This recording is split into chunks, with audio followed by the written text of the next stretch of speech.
Welcome to the Jeremy Mullins podcast, where we take a deep dive into different educational topics to help you optimize your life. I am Jeremy, your host, and I'm here today with my two partners in crime inside of the First Form app. Team Alpha represented today with advisor Montae and advisor Lacey. How are you guys today? Doing well. Doing Doing good. well. Yeah, we're in that little phase right before challenge drops that we're getting ready, right? Mhm. I like to say the calm before the storm. Yeah, a lot of preparing right now, a lot of getting set up. Yep. Speaking of storm, you guys are gonna laugh at this, right? And the listeners, you may not be able to see this, but if you're watching on YouTube, you guys can see it. But I've been out of town a little bit. I came back in. I'm here at my desk, and I'm like going through everything. It's like, well, tell me you're a girl dad without telling me you're a girl dad. And first, we have Barbie cup. Mhm. Classic Barbie cup, right? Sitting around. We have some Play-Doh. Definitely some bright colors there. I think I have a purple, and is it pink? Yeah, I don't know. There's probably another name for that, right?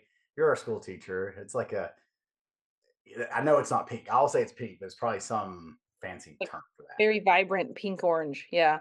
Yeah. So we got some Play-Doh.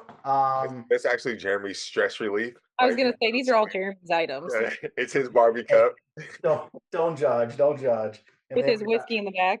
yeah, no, this is my I've got my props up here, right? My little office, got my whiskey collection here, and then Mhm. we got all this. Then we have a little like I don't know if it's a devil cat or if it's just a cat in a dress. I don't know. That one I'm not familiar with. Yeah, I don't know that. Yeah. So these are the things that are hanging out on my desk. But I also have for one of our sponsors, Custom Medico Pharmacy and Wellness, one of the sponsors of the Jeremy Jones podcast. I have the Pure Ease cream here on the desk. So that is one thing that is mine that is here. This is a nice little recovery cream. A lot of people ask, what was the recovery cream for? You can use it on your muscles. It's not something I would tell people like to consistently on a day-to-day basis use on sore muscles because soreness is just going to be part of your program. This is more for like what I would say the tweaks, the injuries, that type of stuff. So I've been putting this on my biceps since, of course, the surgery. And one thing I was giving feedback on is I think it's helped heal the incision really good. So that's one thing I would encourage anyone that has joint injuries, or muscle, like a muscle injury, or even if you're training super hard for something. And Lacey, I think about, I wish I'd had this and be able to give more feedback back when you were training super hard for the outdoor Yeah. games. You know what Um, though? Luke and I actually have some. We got some after Team Alpha last year. okay, did you use it going up to the games by chance? So I did and Okay, after with like the ankle stuff and whatever, I kind of used it with recovery there too. And Luke and I both really enjoy that. yeah. Um, so of course it's simple. Like when I'm putting on the injury, there's a big injury Yeah. and there's a scar there. But what I've been doing, and this is one thing. Yes, there are sponsor guys, but I try to use products that work. Is lately with running and riding, I've been putting it on all the muscles but one muscle. So I'll put it on both quads, only one hamstring.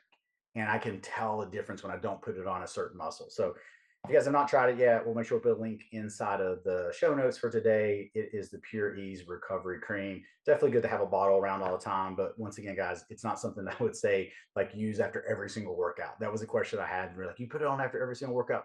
No. Okay. Mhm. It is something that you would use during high volume, or as Lacey was mentioned, in recovery from event, or unfortunately, if there was an injury. Mhm. So, but let's get to the podcast today. We're going to do a little series here with once again my partners in crime on the First Form app. We are going to do a little bit of I want to call it re-education. So these are going to be some of the topics, guys and gals, for the listeners that I did early on in the podcast. We're just going to revisit it, okay? And the great thing about having these two individuals with me today is both of these people I have worked with personally in their wellness journey early on before they kind of tipped the corner turn the corner, tip the hat into their own coaching, right? So what I'm hoping that they can do is give you guys some insight, to the education. If I make it too simple or go down the rabbit hole too much, they can kind of pull it in, give their, take on it from that standpoint. But we're going to focus on what we teach as the most important things, which is protein and calories in having success. Okay. Now, why is that, guys? And what is the elevator spill when we tell people protein and calories? Kind of what is your take? What is your kind of analogy to use with that? if you've only got a minute to tell someone why we focus on protein and calories. The simple version of it is like protein. There's a lot that you can go into with protein. That I mean, we preach on this a lot, but when you're starting a journey, no matter what, it's building muscle, losing body fat, protein is going to determine what your body composition is, what you look like when you get to your goal. Because I mean, we can all lose weight, but weight could be water weight, it could be body fat, it could be muscle tissue. So the big thing that I like to focus on is maintaining that muscle tissue while dropping body fat, if that's the goal. And then protein's essential, for building muscle tissue. So protein determines what you look like, simply put, and calories are going to determine what the scale does, whether you want to maintain that weight, whether you want to build muscle tissue and go up in weight or drop weight. Yeah, and to piggyback off that, like protein, yes, determines body composition, but I always reiterate too, like once we reach your goal body weight, so much easier to maintain, keep that protein intake where we need it for optimal results. So, I like it. Yeah. And one that I've been trying to, think of like other analogies to teach people is it's like molding clay, right? So your calories kind of dictate how much clay you have, right? So if you think about it from a body weight standpoint, calories, it is going to help us lose weight, right? Just the concept of calories. Consume less calories, right? Be in a negative calorie balance versus a maintenance versus a surplus. It helps us, okay, this is the amount of clay we now have to work with, but the macros, specifically the protein, determines what we make out of that clay, right? And I thought that was awesome, like part of analogy, so you can kind of think about it. Maybe it brings me back to my Patrick Swayze days, right? In Ghost, where he's shaping some clay, and Montae, you probably don't even know that. You guys are just looking at me. Nope, sorry, too old of a I, movie I, for this. I know the movie. I know the movie. Okay, just making sure. So think of it that way. Calories is going to dictate whether we lose weight or not, and then once again, protein really dictates whether we lose muscle tissue or not, and that's why those things are the two most important things. now So this is why you have Play-Doh on your desk. You were actually doing the analogy. Makes look, that sense. is exactly it. Is like Play-Doh. Uh-huh. I Drinking do. bourbon out of the Barbie cup Yes. Yep. And Well, so holding Play-Doh. the clay. the 2 cups of Play-Doh is based on calories, and what I make out of this Play-Doh There we is go. based on protein, right? So, and you could add to that protein and the type of training, which we'll get into, Right. later on. Okay. So great analogy. See, we come up with this stuff as we educate. But we'll start first with calories. And I mentioned this earlier when we're looking at weight loss, okay, specifically fat loss, we do have to be in a caloric deficit. So we need to burn more calories on a given day than we take in, right? We need to burn more calories over the given week, over the given month, over the given time frame that we're talking about. And when you look at the term calories, calories is just a unit of energy, okay? And it is termed to measure the amount of energy that is in the food that we consume or in the physical activity that we do, right? So that's all calories is. I want people to just take a step back and look at it and be like, okay, calories. When I exercise, I burn calories, right? When I breathe because I'm moving, I burn calories. When my heart beats, my lungs expand, all that is just the body burning calories, unit of energy. And then the food that we consume are calories. Okay. So at the end of the day, that is the basic definition of calories.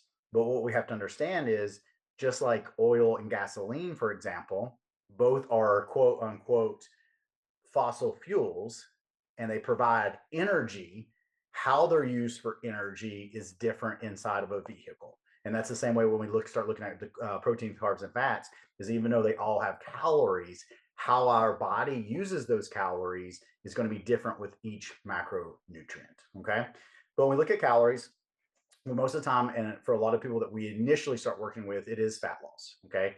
So we want to break down here what goes into a caloric expenditure for the day. Okay. We're going to kind of partner up, team up as we go through this. Okay. So total calorie expenditure is made up of 3 things. Okay.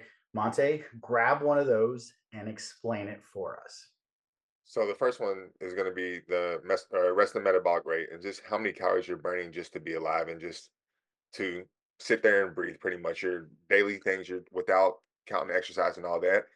And the way we kind of break it down, just a simple system.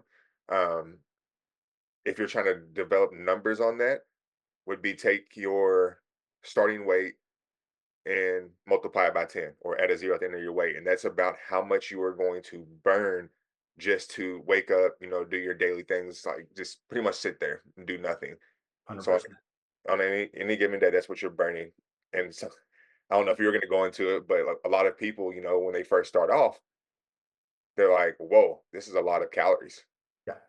because they're Yeah. used to what they're seeing online, like a whole bunch of the 1,200 calorie counters and all this, not realizing that even at that number, you are burning that much just to live and survive.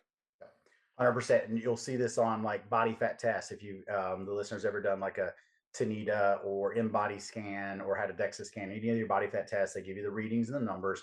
You'll generally have either your basal metabolic rate or your resting metabolic rate. Basal metabolic rate would be me putting my clinical hat on or going into the exercise phys lab. And basal would be if you were literally sitting there and didn't do anything all day, but laid on the couch or laid in a clinical bed, right? That's your basal metabolic rate. How much energy, aka calories, does it keep or need the body need to burn to stay alive? Okay. And then resting is kind of minimal activity throughout the day. And like you said, these are about 10%, variation between these two numbers. And it is roughly a 0 after your body weight or 10 calories per pound, plus or minus 10 or 15%. So me weighing a lean 212 pounds, losing a little bit of weight. So 212 pounds, I burn roughly 2,100 calories a day is what my resting metabolic rate is, basal metabolic rate, give or take 10 or 15%. Okay. So that is one part of how many calories that you burn a day. And we'll kind of get into this when we get into how much calories we need based on our goals. Now, on that, Jeremy, is there a difference with people who have a lot more weight to lose, say 60 pounds or more? Well, that's where it goes in kind of that like plus or minus, 15%. So we have that built into the app where we will actually, and this is where, guys, I'll say this. When I teach my college kids, I teach them 3 different ways to get estimated calorie expenditure. There's tons of calculations out there. What we've tried to do and what we've done inside the First Form app when I helped design the calculator for it was just make it as simple as possible. So when someone is over 60 pounds, what we'll kind of do is adjust and use goal weight for this number, right? Because if I gain 60 pounds of body fat doesn't burn that many extra calories. So if I go from 212 to 262, my resting metabolic rate might be 2180, right? Maybe 2200. So I only gain 80 calories by gaining 60 pounds because body fat does not burn a lot of calories. So that's the reason we always say plus or minus 15%. And if you did that, right, and I'll just bring out a calculator. This is where I joke with the kids. I used to be math field day. Well, you don't believe me? Look, I was home a few weekends ago. Brought it home to show the kids. You see that? Second place, 7th grade math field day. But I'm still gonna get my calculator out to use this percentage. Okay. Because he wasn't first place. Exactly, the second place. There was only 2 people in it, but it was all right. So 262 pounds times 0.15% is minus 40, right? So then 262 minus 40, that puts me right at 2,200 calories. Okay. So that's where that plus or minus comes in. If you have body fat to lose, then you're going to be more like minus 10 to 15% off of the 10 calories per pound, right? And once again, that just is one thing that goes into total caloric expenditure, right? Is that resting metabolic rate or basal metabolic rate. Okay, so we've got one down. Lacey, what is another piece of this equation that goes into total calorie expenditure? Well, I want to go thermic effect of food. Can we do that one? Yes, ma'am. So for that one, that's going to be essentially the increase in energy that you're going to have after eating. So digestion. And we know with protein, like we are going to have the biggest increase in that thermic effect of food, digesting our protein, because it just takes more work to digest than carbs or fats. So we do burn some calories there. And like you said, work, right? We Right. defined energy and doing work as calories, just a unit of energy. So what she's saying is when we eat food, our body burns calories to break down that food. Okay. So that's what, when you hear the thermic effect of food, that's what we're talking about is you're burning additional calories from the foods you eat. And then I'll pull that other caveat that she mentioned out of there. Okay. Protein. Protein has the highest thermic effect by a lot, and it's up to 30% caloric burn. So that means when you consume 100 calories of protein, you actually burn 30 calories. And that's a big deal in the grand scheme of things. Okay. Now, thermic effect, not a big deal in the grand scheme of things when we're looking at total calories for the day. It might only be 10% to 15% in some cases. So we're talking 200 or 300 calories a day. inside of a normal quote unquote diet. But of course, when you increase the protein, it's going to increase the calories in that. Okay. So we'll just use 200 calories for myself. We're using those numbers. So I burn 2,100 calories just existing. And then I burn an extra 200 calories a day because of the food that I eat. So now I'm up to 2,300 calories that I am burning from two of the three things that go into total calorie expenditure. Okay. And the third one I'll cover, it is the most variable, lack of better terms. It is our activity. And the way that we like to describe activity is you have structured activity, which would be, hey, I'm going to exercise, or daily activity. Okay. Now in exercise phys books, I'm pointing because there's an exercise phys book underneath my computer here. It will be called non-thermogenic or non-thermogenesis activity or stuff like that, right? We don't get caught up in that. It is activity. It is either structured or non-structured movement throughout the day. Okay. And for the listener, this is why we are so big on walking an hour a day, because we consider that just daily activity, and you're increasing more. And in my opinion, is you'll burn more calories throughout your life in non-exercise activity than you will exercise activity. There's just more time, right? Yeah. So by doing things, just making sure that we're constantly moving, you're going to burn more calories. This one could be 300 calories a day. If you drive to work, you sit at a desk 8 hours, you get your hour walk in, that's only movement you do during the day, you might burn an additional 300 or 400 calories. Or on the top end, you might burn, like I went on a mountain bike ride on Sunday, rode for 7 hours. I burned 3,000 calories, right? So you can see that big discrepancy there between I just walked an hour versus riding a bike for 7 hours. Big discrepancy. But I would say for most people, it's somewhere between 300 to 1,500 calories, if they're able to get out there and really get after it for an hour of training, plus they also get an hour walk in per day, someone might burn up to 1,500 calories a day. Okay. So going back to me, 2,100 calorie resting metabolic rate, couple hundred calories onto that for thermic effective food. So I'm at 2,300. Plus I work out most days of the week. Okay. Let's say 4 or 5 days plus walk almost every day. So on average, I burn about 3,000 to 3,200 calories a day just living my current life. Okay. So then once we get these estimates, we kind of look at it and be like, well, for me to lose weight, I would need to eat less than 3,000 calories. For me to maintain, be around 3,000 calories. For me to gain, over 3,000 calories. Now, a lot of times, guys, we can figure out all these calculations by asking a bunch of questions, or we can do simple math. Okay. And where we'd like to start people is if we're talking fat loss, hey, Jeremy, I want to lose body weight. That is my ultimate goal. Then we'll take someone's body weight, times it by 10 to 12 calories. If they want to maintain, we'll do 14 to 16 calories. And if they want to gain, we'll do 20 to 22 calories. Now, Montae, touch a little bit on if someone's wanting to lose weight, why we would pick 14, maybe why we'd pick 12, right? Why is there a range there? And give kind of a reason why you might go 12 for someone and 10 for someone else. So on those ranges, that's going to be based on the lifestyle that they're living. So someone like me, like, even though I like to think that I'm actually like super, super active, I sit behind the desk all day. So I'm going to go with the lower end of that. And the way we kind of base it is based on like what you do outside of exercise. So like, think of what you do for work. Me, Jeremy, Lacey, we're sitting behind the desk, sedentary. We're going to go with that lower end. And then as you go up in activity with the jobs that you do, maybe somebody who works in, an office where they're walking around a little bit more, they're getting more steps throughout their day in that activity. We're gonna maybe go with the 11 range. And then somebody who's like an athlete working construction, getting maybe 20,000 steps a day outside of their training, then we're gonna go with the higher end of that. And listen, if you're a coach, if you're new, like don't stress over it, because you should lose body fat whether you do 10 calories or whether you do 12, as long as you're active, right? So go back to me, right? If I ate 2,100 calories, right, which is my body weight times 10, or I ate 20, what's 20, 20 would be 12, 25-ish, right? Times 12 to, I want to make sure I get my numbers correct. So this is why I like to round. If I just did slide and said I was 200 pounds, my math would have been easier. 212 times 12 is 2,500, right? Or 2,500 calories. If I eat 2,500 calories, I'm losing body fat, right? Because my average burn is 3,000. So listeners, don't get caught up in the weeds on, well, do I start on 10 calories or do I start on 12? You'll lose body fat on 10 to 12 calories a day. Okay. And I want to go back to what Montae said earlier. I think it's important for new people because a lot of times, like, yes, if you're 240 pounds, you will lose weight eating 2,400 calories as long as you're moving 100%.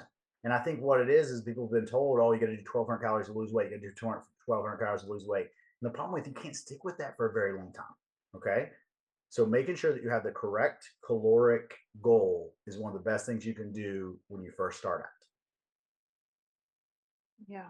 Anything we missed on calories you guys want to touch on before we hit on the second component of today, which would be the protein intake? I don't think so. Okay. I mean, if you want to touch on like something that you said before that I like, and this might be down a rabbit hole, but just starvation mode, and can kind of tie it into the protein that we're going to go into as far as like under eating on calories. Yeah, great point. You hear a lot of people and our bodies are great, right? You hear the term, well, starvation mode. I don't like that because I've seen, for example, like prisoners of war, they're true starvation mode and they lose muscle tissue. So when you see someone who still has some muscle tissue and they're just carrying body fat and they're like, I'm in starvation mode. No, you're not. Okay. But your body could be metabolically adapting to you under eating 100%. Right.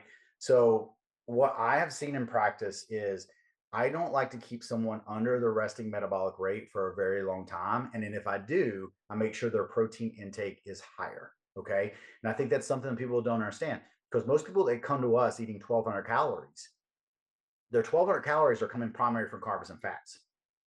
So I could argue the reason they're not seeing results isn't because they're consuming 1,200 calories. It's because they're not consuming enough protein, right? Because what we'll do with these people, they're eating 1,200 calories primarily from carbohydrates and fats. We increase their protein to that optimal protein. Now they're at 1,800 calories, and then magically they start to do what? I mean, this was me in the beginning when I started with you. Yeah. Yeah.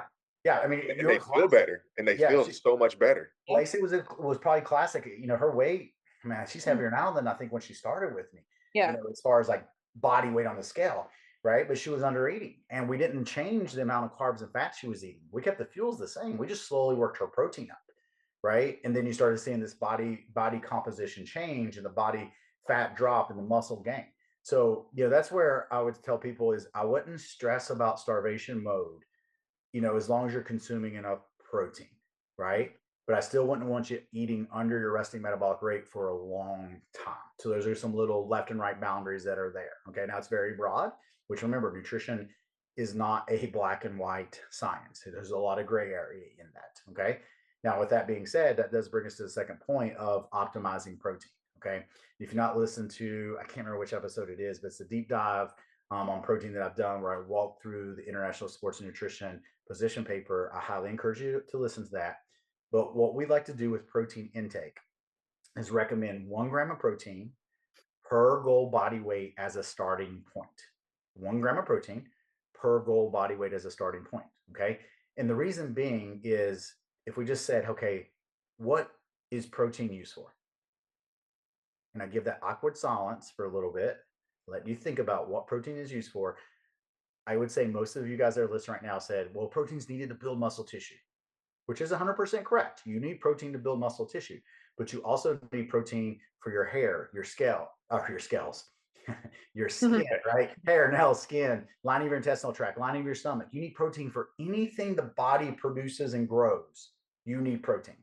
And when you don't consume enough protein, the body will prioritize the things that are more important, lining of your intestinal tract, enzymes, hormones, than it will your biceps, your muscle tissue. So you'll start breaking down muscle tissue to replenish all this. If you're in a reduced caloric diet and you're breaking down muscle tissue, that's when the body is going to have that metabolic, quote, slow down and want to hold on body fat because it thinks it's, quote, starving because you're breaking down muscle tissue. And that's why it's so important to maintain a good protein intake while you're in a reduced caloric diet. Now, for the listener, episode 13 is the deep dive. Thank you. I was close. Did I say 12 or 14? I think it's 12. I was thinking 12 too, but it's 13. Okay, episode 13. That should be easy to remember. Friday. We just had a Friday 13th. I think we have one next month too. So with protein, 1 gram of protein per target body weight. So going back to, for example, if I was 260 pounds, I wanted to weigh 200 pounds, I would eat 200 grams of protein as a starting point. Now, I've mentioned starting point for a while because what we found is the majority of people that we work with, right? And if I had to put a percentage on this, I would say 98% have better results when we slowly work that protein up. So a lot of times when we're really pushing fat loss and to get people as lean as possible, I am pushing it up generic terms when I say this. Females up to close to 200 grams, males up to 300 grams. And then once they reach goal weight, I kind of ask them, where do you feel comfortable at? Okay. In most cases, like female like Lacey, she'll say, hey, Jeremy, I felt comfortable around 150, 160 grams of protein. I'm going to go back there. In Lacey's case specifically, she was like, I like 200 grams of protein. I would like to stay here. Cool, no big deal. We can stay there as long as you're not struggling to get that amount in.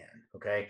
So that's kind of why we need the protein. That is the amount that we need. And it's very important when you focus on nutrition in the beginning of your journey to build a baseline of protein and calories, because then we can make adjustments on protein and calories based on the results that we are producing. I got an awesome message speaking of that yesterday. I have a female who sent me a message in the app, and she was so excited. She raised her protein up. She went to 225. And her Yeah. message was, I'm so glad we did this pretty much. I shared it on my Instagram story. I'm so glad we did this. I've dropped a couple pounds. I feel better. There's no more hunger. Like, was just super pumped about it. I'm like, yes, that's what I'm Yeah. talking about. Like Mhm. 225 grams. And something we teach in our group in Team Alpha in general, we say, hey, you have a green light to eat as much protein as you want, right? Mhm. And it's not guys and gals that we're saying go eat more protein just for quote shits and giggles. We're not saying that, right?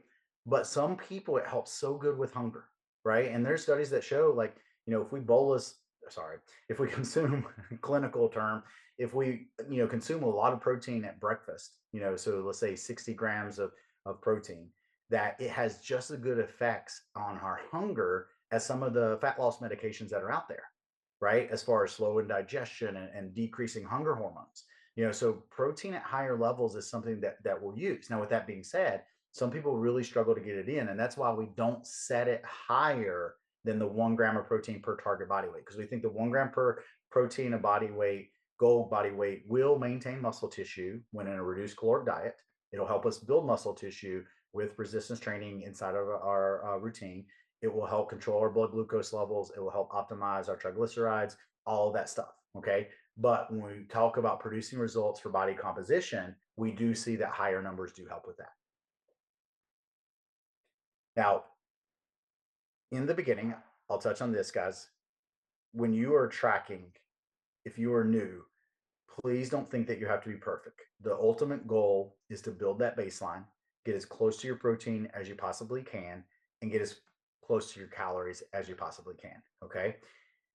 Lacey, if someone is short on protein, right? So you take a look at their nutrition inside the app, they've got 5 days tracked, they're brand new, and you see they're a little bit short in protein. What are some tips or recommendations that you would give them to help them get up maybe 30, 40 more grams per day? What are a couple of things that you look at? Yeah, we've had that conversation a lot this week, and especially for me, there's a couple things I do. Number one, it's we can just add an extra ounce or two of what you're already eating at each meal. Just get a little more. So I'm eating 5 ounces of chicken. Cool. Can we go six? And if that's not maybe something you want to try, if you're only eating 3 meals a day, can we add a snack? Let's just add one additional meal, get a little extra protein there. But then we can always supplement too. I level one, I love to throw in that just meal replacement protein. Make sure we get that sustained assimilation protein in there to keep you full, add in that extra snack, make sure we're getting that protein hit that way. But we have options, and some people like one over the other. They don't want to, or they can't eat as often. So they just have to increase it per meal. I like to eat, so I'll add in an additional meal just to get that protein up. But yeah, there's different things you can do to attack that.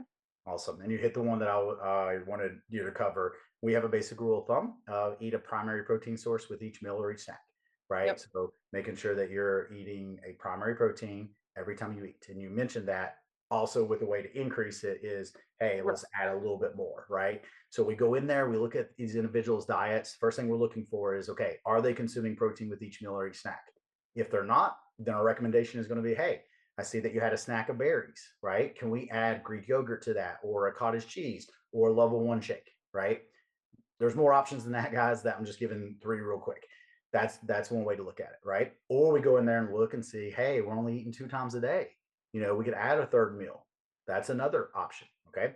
If I go in there and I look and, they're only 20, 30 grams of protein shy and they're not doing a post-workout protein, then I will go ahead and recommend the post-workout protein, right? Not only to help optimize results, but also to get protein up for the day.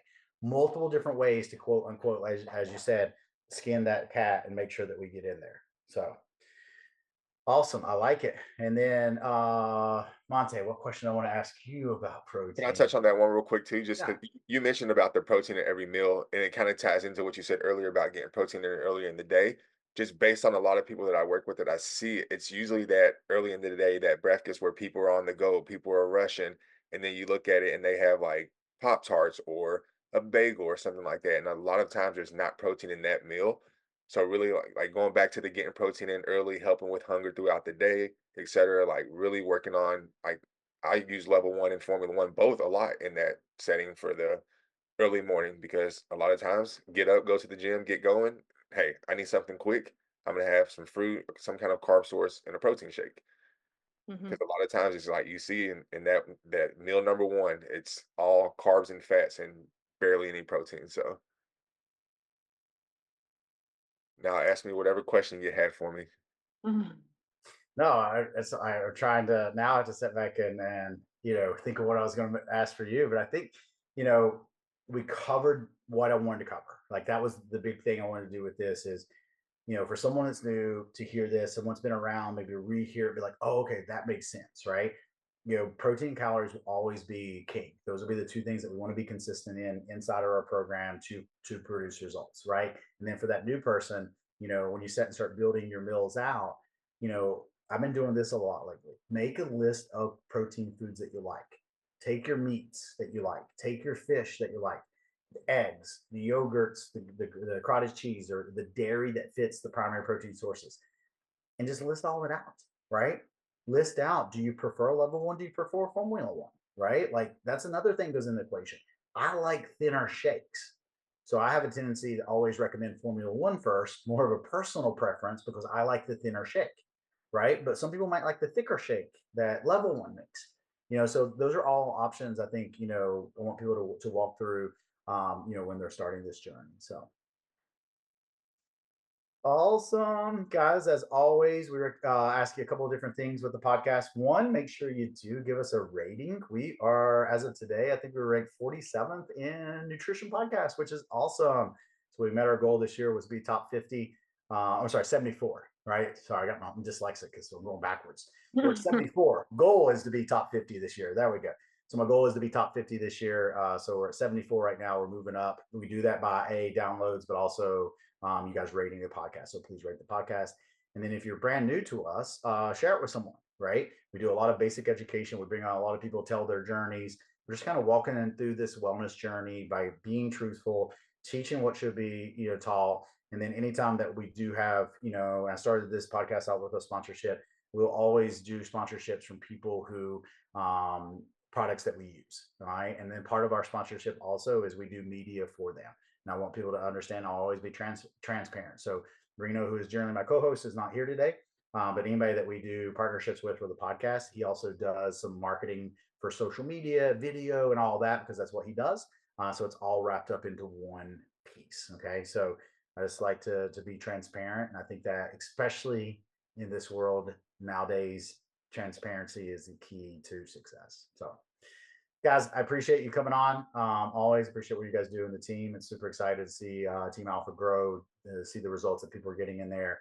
If anyone's interested in working with us, you can download the app and add any of us via our email. And Lacey, your email and Instagram is?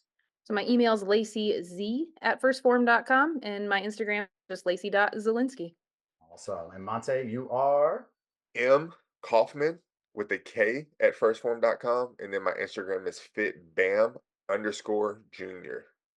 Awesome. And guys, I'm Jeremy at firstform.com for email and on IG, jeremy.d.mullins. Hope you guys have a great day. Appreciate you listening, and we'll talk to you guys soon.